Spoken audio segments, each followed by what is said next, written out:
IMDb puanı en yüksek, en iyi 10 Western Cowboy filmi. IMDb puanı en yüksek Western filmlerini arıyorsanız doğru yerdesiniz. Son zamanlarda en çok izlenen ve görsel efektlerinden senaryosuna kadar ekrandan gözünüzü ayıramayacağınız muhteşem Western filmlerini listeledik. Fragman ve fotoğrafları, filmlerin künye sunumlarıyla derlediğimiz bu seçki doğru seçim yapmanızı sağlayacak. Peki, sizin için en iyi kovboy filmi hangisi? Cevaplarınızı yorum bölümüne yazabilirsiniz. O zaman sözü fazla uzatmadan listemizdeki efsane filmlere geçelim. Keyifli seyirler dileriz.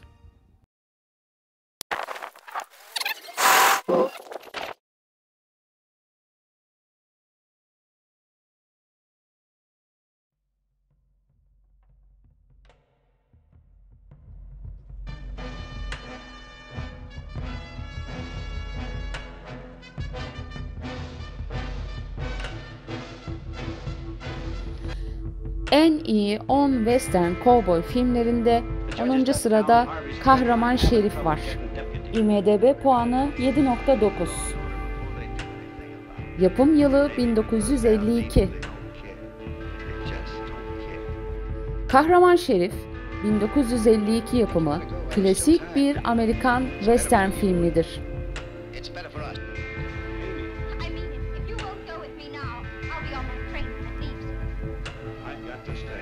Fred Zinnemann yönetmenliğini üstlendiği film, başrolünde Gary Cooper, oyuncu kadrosunda Grace Kelly ve Ian McDonald'ın yer aldığı adalet, cesaret ve yalnızlık temalarını işleyen zamansız bir eserdir.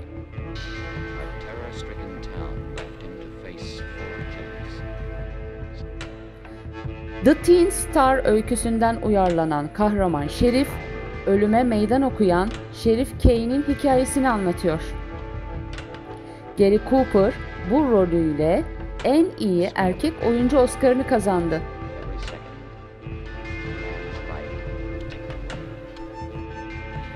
Film aynı zamanda 4 Oscar ve 4 Altın Küre ödülünü de kazandı.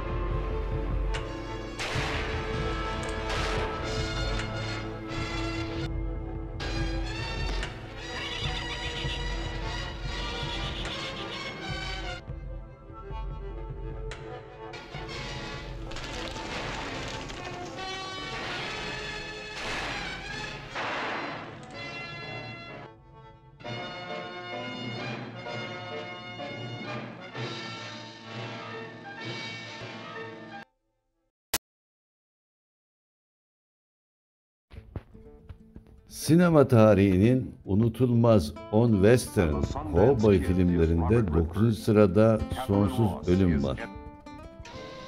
IMDb puanı 8, yapım yılı 1969. Kült bir biyografik western macera filmi olan 1969 yapımı Sonsuz Ölüm, Amerikan sinema tarihine adını altın harflerle yazdıran unutulmaz klasiklerden biridir.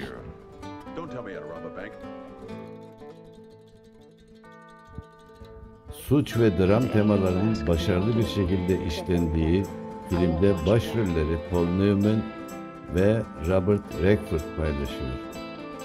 Film, 19. yüzyılın sonlarında yaşayan iki haydutun başarılı soygunlarının ardından kaçış maceralarını anlatıyor. Akademi ödüllerinde 4 Oscar ve BAFTA'da 7 ödül kazandı.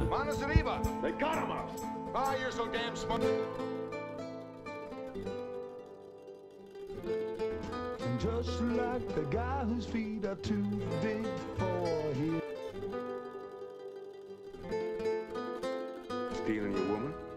Take her. Boy, you're a romantic bastard. I'll give.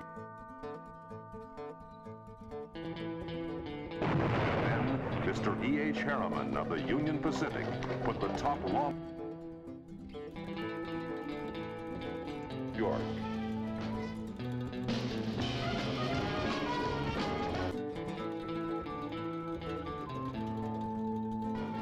He'll feel a lot better after.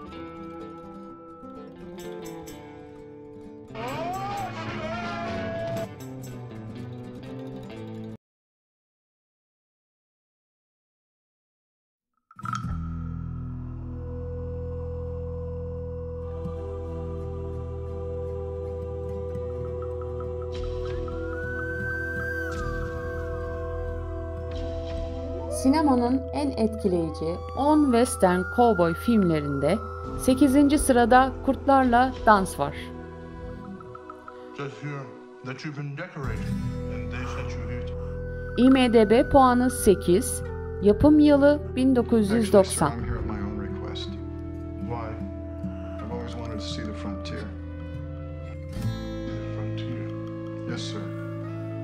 Before it's gone. Kurtlarla Dans, 1990 yapımı, yönetmenliğini ve başrolünü Kevin Costner'ın üstlendiği, Amerikan sinemasının en önemli epik filmlerinden biridir.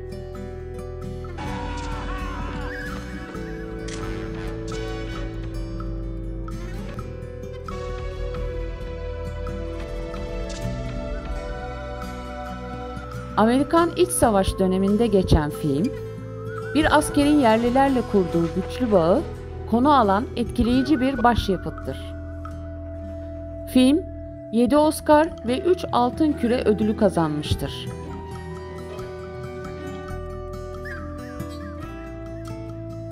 Kurtlarla Dans, teknik ve sanatsal anlamda büyük beğeni toplayarak 90'lı yılların en çok ödül kazanan filmlerinden biri olmuştur.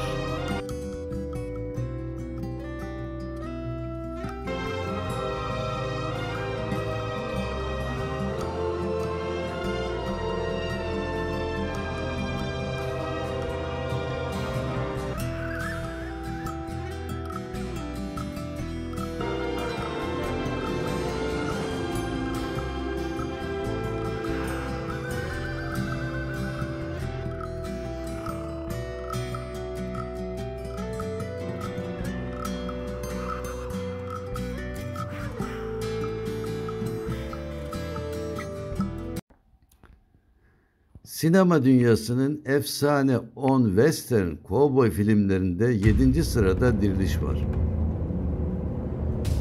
IMDb puanı 8, yapım yılı 2015. Biyografik bir gerilim western filmi olan Diriliş, bir ayı saldırısından ağır yaralı kurtulan Kürk avcısı Hank Glass hayat hikayesinden esinlendi ve 2015 yılında vizyona girdi. The safe thing to do is track a new course back up online. Then what we gonna do? Sit out there like a... İzleyicilere doğanın acımasızlığını ve insan iradesinin gücüne dair derin bir anlatım sunan filmin başrollerinde Leonardo DiCaprio ve Tom Hardy yer aldı.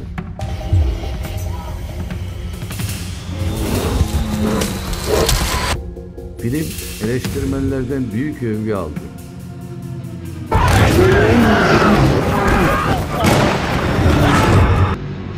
Sinematografi, doğa kullanımı ve DiCaprio'nun oyunculuğu özellikle dikkat çekti.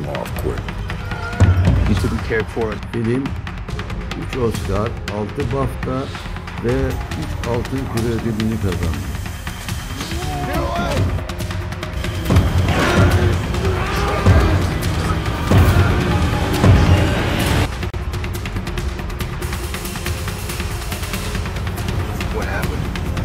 We did what we had to do.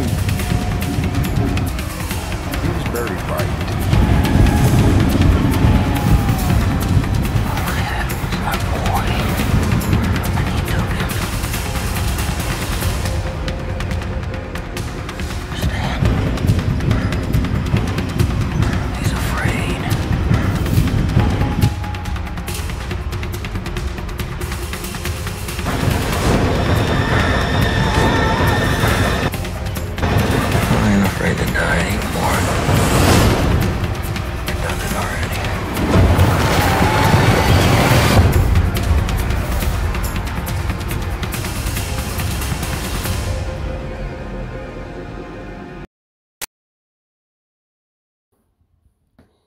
sinema dünyasının efsane 10 western cowboy filmlerinde 6. sırada Altın Hazineleri var.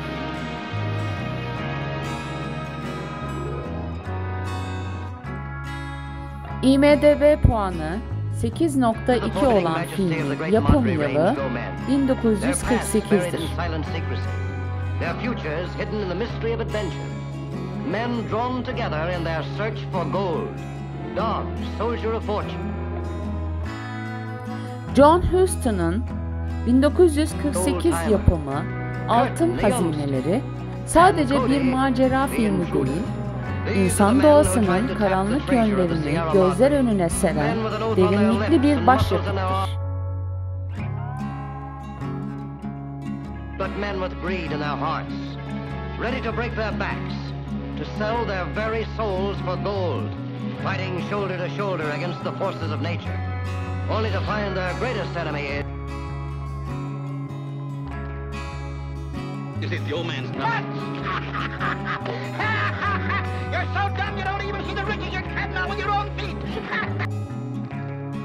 Humphrey Bogart, Walter Huston ve Tim Holt gibi ünlü isimlerin başrolde oynadığı film, altın arayışına çıkan 3 adamın hırs, güven ve ihanet sarmalında nasıl değiştiklerini anlatır. We wounded this mountain. It's our duty to close their wounds. The least we can do to show our gratitude for the wealth she's given us. You talk about that mountain like it was a real woman. You've been a lot better to me than anyone. Altın Hazineleri 3 dalda Oscar ödülü kazanmıştır.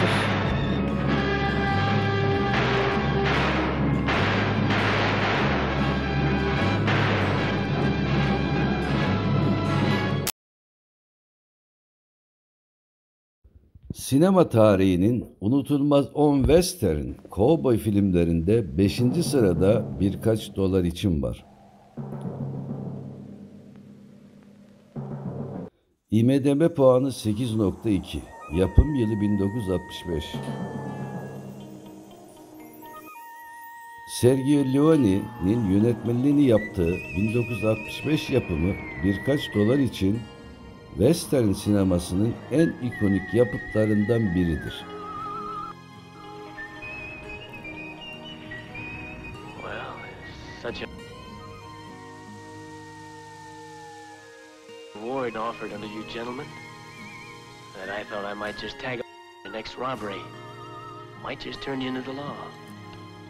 İki ödül avcısını canlandıran Clint Eastwood ve Lee Van Cleef'in başrolde yer aldığı Spaghetti Western türündeki film, Dolar Üçlemesi'nin ikinci filmidir. Birkaç dolar için intikam, adalet, hırs ve geçmişle yüzleşme gibi temaları işler.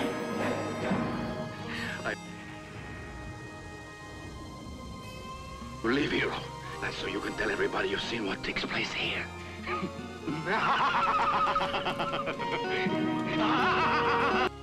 Sergio Leone'nin eşsiz yönetmenliği, Clint Eastwood'un karizmatik oyunculuğu bu filmi sinema tarihinin unutulmazları arasına sokmuştur.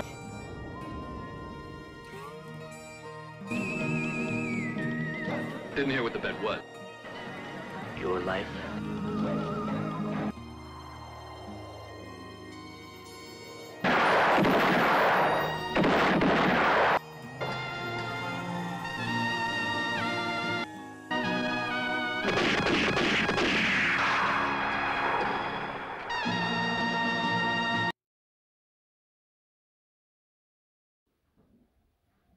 Sinema tarihinin en etkileyici 10 western cowboy filmlerinde 4. sırada Affedilmeyen var.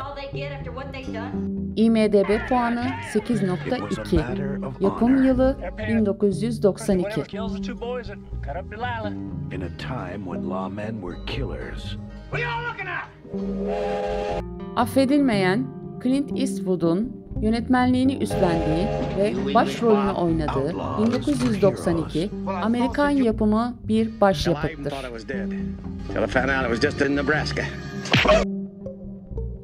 Filmin oyuncu kadrosunda ise Clint Eastwood, Gene Hackman ve Morgan Freeman gibi ünlü isimler yer alıyor. gold. My guess is you're calling yourself Mr. William Money. Say what? İnsan psikolojisini ve ahlaki ikilemleri ustaca işleyen bir western sinema klasiği haline gelmiştir. $1,000 reward, Will. Nobody's gonna come. Affedilmeyen filmi 4 Oscar ödülü alırken Eastwood da Altın Küre en iyi yönetmen ödülünün de sahibi oldu. My partner. He don't go, I don't go.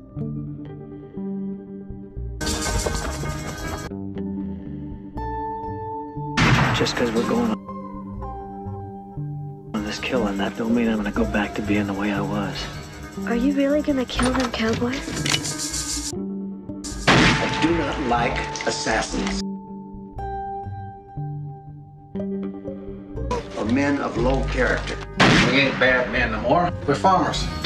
You're a lot of savages! A bunch of bloody savages! Assassin!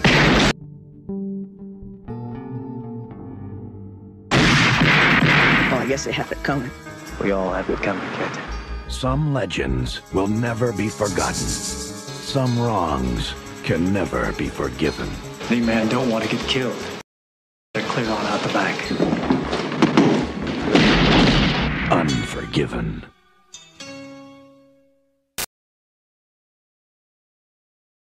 Sinema dünyasının en iyi 10 western kovboy filmlerinde 3. sırada Zincirsiz var.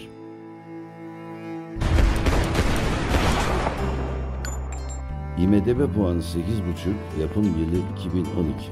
Quentin Tarantino'nun da rol aldığı, senaristliğini ve yönetmenliğini üstlendiği 2012 yapım filmde Christoph Waltz, Jamie Foxx, Samuel L. Jackson ve Leonardo DiCaprio gibi ünlü isimler yer alıyor. Anybody their freedom before. I feel Tarantino, klasik western unsurlarıyla spagetti western estetiğini ustaca harmanlayarak izleyiciyi tarihi, dramatik ve zaman zaman ironik bir yolculuğa çıkarır.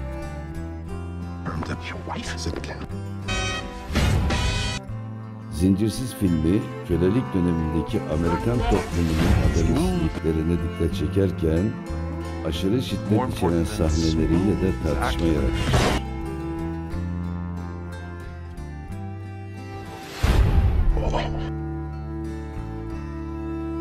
My whole life here in Candyland, surrounded. Ayrıca filme entelektüel bir duygusal derinlik katan Christoph Waltz, filmdeki performansıyla en iyi yardımcı erkek oyuncu Oscar'ını almıştır. Zincirsiz yalnızca bir aksiyon ya da intikam filmi değil, tarihsel bir yüzleşme ve özgürlük manifestosudur.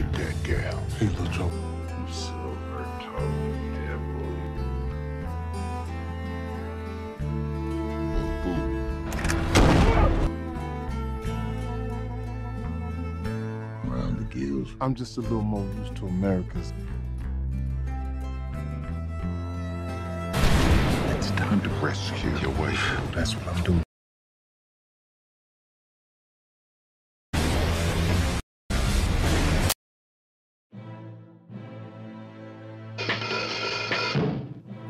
Sinema tarihinin efsane western kovboy filmlerinde 2. sırada Batıda Kan var, diğer ismiyle Bir Zamanlar Batı'da var. IMDb puanı 8,5. Yapım yılı 1968. The Railroad. Charles Bronson, Claudia Cardinal ve Henry Fonda'nın başrollerini paylaştığı Sergio Leone'nin 1968 yapımı Batıda Kan var filmi, sinema tarihinde iz bırakan epik bir başyapıttır.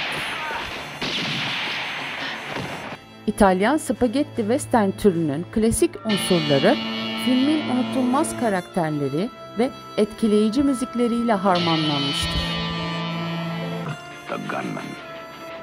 Film, demiryolu genişlemesinin Batı Amerika'daki etkilerini ve bunun insan yaşamları üzerindeki yıkıcı sonuçlarını konu alır.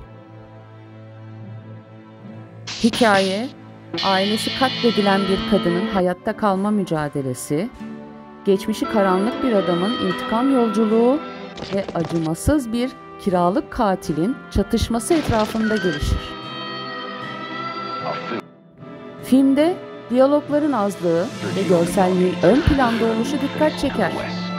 Uzun bakışmalar ve karakter odaklı müzikleriyle izleyicide derin ve güçlü bir etki bırakır. Batı'da Kan Var ya da Bir Zamanlar Batı'da zamanla kült bir klasik haline geldi. Film, sinema otoriteleri tarafından gelmiş geçmiş en iyi westernlerden biri olarak kabul edilmiştir.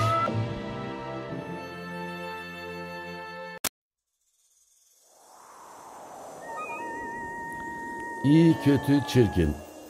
Sinema dünyasına damga vuran en iyi 10 western, cowboy filmleri birinci sırada yer alan İyi, kötü, çirkin var.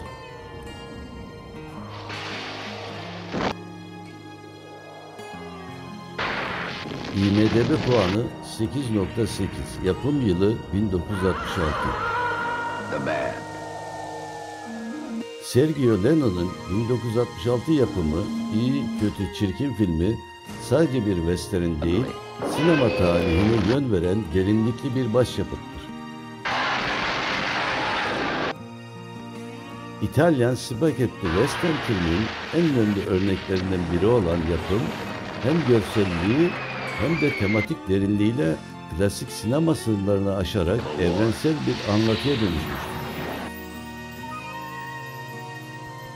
Başrollerini Clint Eastwood, Eli Wallach, Lee Van Cleef gibi ünlü isimlerin paylaştığı film, üç silahşörün gömülü bir hazineyi bulmak için verdiği ölümcül mücadeleyi, ahlaki ve psikolojik çatışmayı konu alır.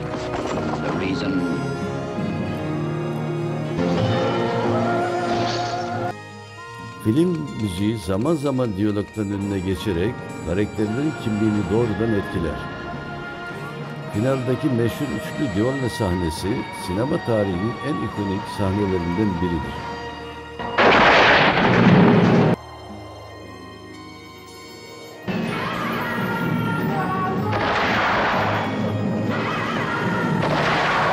İyi, Kötü, Çirkin tarihin en çok övgü alan ve etki bırakan filmlerinden biri olmuştur.